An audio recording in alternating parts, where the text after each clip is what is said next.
Halo, jumpa lagi dengan Om CW.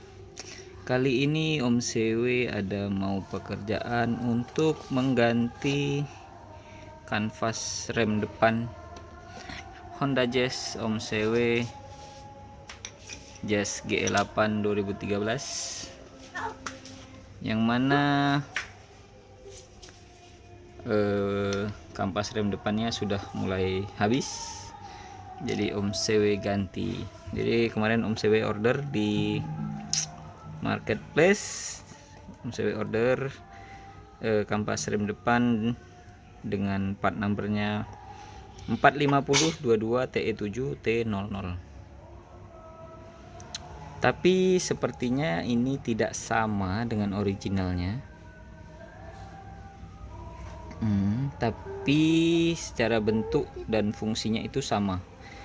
Perbedaannya hanya di ini covernya ini aja. Tapi untuk kanvas dan platnya ini sama. Jadi nanti akan Om CW tukar ininya. Kemudian yang menjadi perbedaan lagi adalah ini. Di sini tadinya ada tonjolan. Ya, di sini mungkin ada tonjolan seperti ini. Jadi Om CW gerinda supaya hilang dan tidak nyangkut pada saat dipasang di G8. Jadi ketika membeli ini Om CW order untuk Jazz G8, tapi datangnya ini, dan ternyata secara fisik itu berbeda. Nggak tahu ini aslinya buat apa, tapi harus memodifikasi ini ya. Harus modifikasi ini, kita buang saja dan bisa dipakai. Ini tadinya begini, ini lock. Nggak tahu ini aslinya buat Honda apa, tapi secara fisik dan bentuknya bisa dipakai. Cuman ini aja yang perlu digerinda, perlu dirubah. Oke, cekidot, kita lakukan pengerjaan ini. Pertama-tama tentunya kita dongkrak dulu rodanya pada bagian depan.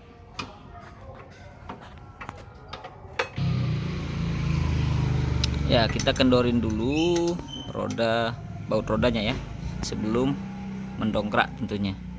Jadi setelah kendor,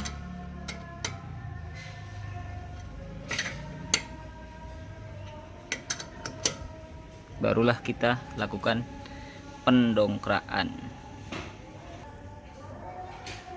Oke, setelah didongkrak dan dilepas bannya, maka kita akan membuka dua baut.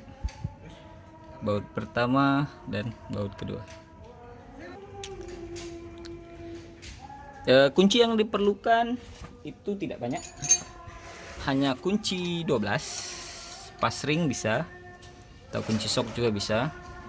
Yang ini juga kunci 12. Ini buat selangnya supaya nanti ketika membuka kalipernya ini bisa dibuka ke sana dan bisa lebih panjang gitu. Tetapi jangan lupa untuk tabung minyak remnya ini dibuka seperti ini ya, karena nanti akan kita dorong minyak rem ini naik ke atas. Nanti Om CW jelaskan kenapa harus dibuka.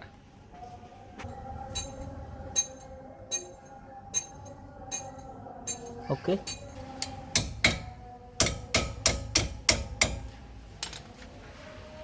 Nah, ketika kita sudah mengganti kanvas rem dengan yang lebih tebal, maka dari yang awalnya tipis ke yang tebal, kan si kaliper ini tadinya kan keluar ya, mendorong dan menekan kaliper ini. Jadi dia agak keluar jauh. Jadi saat ini kita pasang kan nggak muat, nyangkut di sini. Jadi kita perlu dorong ini kaliper ini ke dalam lagi. Nah, kita dorong kaliper ini ke dalam, berarti fluida minyak rem, cairannya ini kan akan kita dorong kembali ke tangki. Jadi makanya tadi tangki minyak rem ini perlu dibuka. Dan sebelum ini Om CW lakukan pengurangan cairan ini. Ya Om saya menggunakan itu suntian ini untuk menyedot cairannya supaya apa, supaya ketika kita dorong kaliper tadi ke dalam, jadi cairannya itu tidak keluar, tidak membasahi, tidak bocor keluar gitulah ya intinya gitu. Makanya jadi Om saya sedot dulu, jadi nanti apabila kurang cairan itu akan Om saya kembalikan begitu. Untuk amannya kita tutup ini menggunakan tisu atau apalah media tutup yang lain supaya tidak terkena kontaminasi. Untuk cara mendorong kalipernya ini adalah kalau saya menggunakan kayak gini ya, ini posisikan aja begini, dorong, atau teman-teman bisa menggunakan apa boleh juga, ini gampang saja.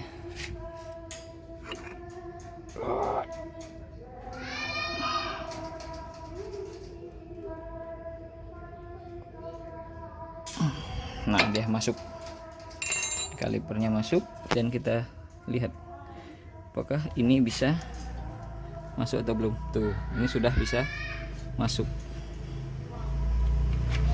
Berarti udah selesai penggantian kalipernya. Tinggal kita kembalikan, pasang baut ini kembali yang di sini, kita kencangkan. Kalau ini bisa muter, ditahan pakai kunci 19 ya, untuk mengencangkan baut ini. Dan jangan lupa baut ini juga dipasang kembali. Oke, cukup mudah bukan penggantian kanvas rem depan Honda Jazz. Semoga teman-teman bisa mengerjakan sendiri dengan referensi video ini. Ya, tadi Om saya kelupaan untuk menjelaskan bagian di mana yang digerinda itu. Ya, bagian yang digerinda itu adalah bagian luar daripada kampas rem di masing-masing roda. Jadi ini yang Om saya lingkarin merah ini adalah di mana bagian yang digerinda itu. Tapi dia harus digerinda karena apabila bracket atau rumah daripada kaliper ini dipasang ke sini, nah ini akan nyangkut di sini. Makanya ini harus digerinda bagian atas dan bawah. Nah, jadi yang Om saya lingkarin kuning inilah bagian yang nyangkutnya ke kampas rem ini. Nah, tapi bagian yang digerinda ini tidak akan menjadi masalah ketika sistem rem ini beroperasi gitu ya. Untuk keadaan tangkinya jelas dia lebih naik ya dari yang tadi. Saat Om JW dorong kalipernya tadi, dia lebih naik.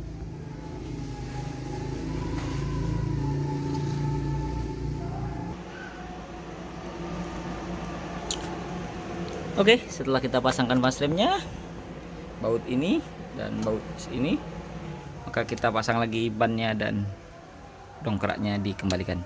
Jangan lupa dikencangkan kembali. Oke.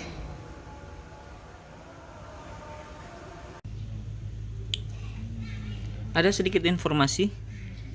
Kan tadi Om saya bilang kalau kita beli kampas rem yang baru itu perlu menggerinda ya, karena ada tonjolan di sini. Ternyata ini adalah kampas rem original. Om saya belum pernah ganti dari mobilnya baru belum ganti. Ternyata kondisi original pun digerinda, ya kan? Ini bisa kita lihat bekas gerindanya di jempol Om CW ini, dan ini bagian yang luar, kiri kanan sama digerinda semua. Ini digerinda, ini yang juga digerinda juga. Aduh. Tuh. Ini digerinda juga. Jadi yang sebelah luar juga digerinda. Walaupun kondisi kampas remnya itu original asli bawaan mobil. Ini Om saya belum pernah ganti. Ternyata digerinda juga. Jadi ya tidak salah lah. Tidak ternyata dari dealer pun digerinda. Ini kondisinya ya. Tidak terlalu tipis, tapi Om saya sudah ganti. Tapi ada satu tadi yang sudah hampir hilang garisnya ini, yang ini Ini sebelah kanan, ini hampir hilang, sedikit lagi. Ya saya sudah wajar lah, karena usia mobilnya udah 2013 ya, hampir 7 tahun. Dan ini adalah baru pertama kalinya ganti kampas rem. Dan lucunya mobil Om Sewe ini, biasanya kalau yang ganti kampas rem itu yang depan duluan ya, yang depan duluan baru yang belakang. Tapi Om Sewe kebalikannya, yang belakang ini lebih dulu diganti ya, hampir setahun yang lalu baru yang depan. Karena normalnya mobil itu diganti kampas remnya itu yang depan duluan, karena pengereman mobil itu 60% di depan, 40% di belakang, atau bahkan 70% depan, 30% di belakang, tergantung pembagiannya. Oke, selanjutnya kita tes setelah pemasangan. Oke, setelah penggantian kampas rem, saat percobaan pertama hati-hati, jangan langsung jalan, tapi kita coba dulu ini, kita kocok. Maksudnya ini pasti amblas, gak akan ngerem, karena kita tadi main-mainkan kalipernya. Kalipernya tadi kan dalam posisi nggak menjepit ya, nggak mendorong, tapi masih punya space. Jadi si kaliper belum mendorong kanvas, jadi si pedal ini pasti akan amblas. Jadi kita coba dulu, jadi kita kocok dulu ini, pasti ini amblas tuh, amblas ke dalam. Cuman kita kocok aja sampai dia keras, sampai dia mendorong. Atau kalau dia terasa anginan, kita buang anginnya dari nipelnya di roda itu. Oke, demikianlah video Om Sewe mengenai penggantian kampas rem depan. Semoga bermanfaat. Sampai jumpa di video Om Sewe selanjutnya. Jangan lupa like, comment, and subscribe demi berkembangnya channel Om Sewe. Sampai jumpa di video selanjutnya. Bye bye.